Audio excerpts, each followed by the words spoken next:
What a great question. I have dedicated most of my career to understanding what is indeed the feminine way. And what I have found is that we can find a recorded history of the masculine and feminine as universal polarities throughout all cultures and traditions. The one that we probably recognized the most is the shape of the yin-yang, which comes from the Taoist Chinese tradition.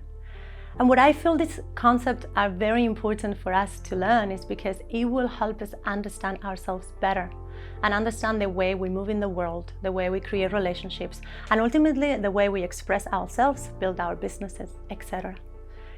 And what I've learned through my experience and my studies is that the whole world around us is made out of energy, and that this energy behaves in these two different ways, these two polarities. And there are different qualities of these polarities that I didn't come up with. I researched and discovered. Once we understand these qualities, we will find these qualities within ourselves as well. So taking that framework, if we look into the qualities of the feminine is the energy of creation. It starts in absolute chaos, just like our planet started in the Big Bang. There is no order, there is no direction, there is just an expression of energy. The counterpart, the masculine expression of this, it's consciousness. It's the idea in the vacuum, the direction that allows this explosion to take form, solidify, and become entire galaxies. So when we extrapolate that concept into ourselves and we understand that there is masculine and feminine within ourselves, we understand that in the moment that we wish to create anything in the world, we are going to have a first chaotic impulse that then will go through consciousness, that will go through an idea, through a process, through a system to land into a tangible reality.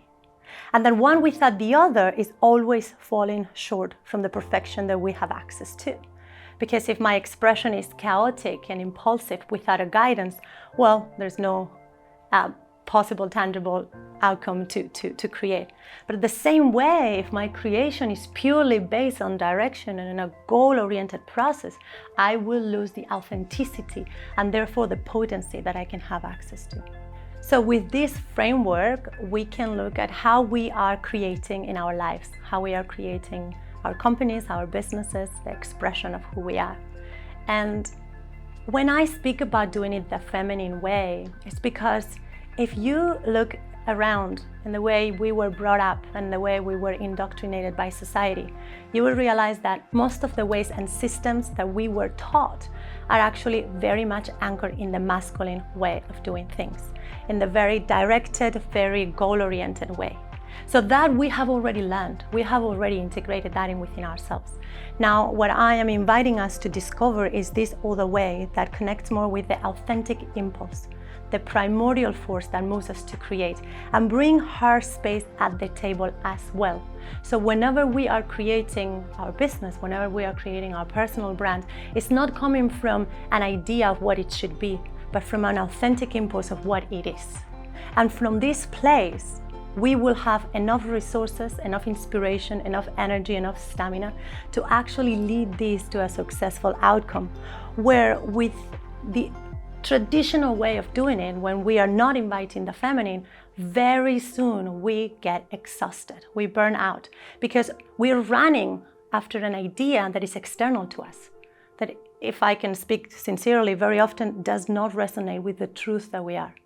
Our authentic, most honest expression of ourselves will always bring the masculine and the feminine in balance.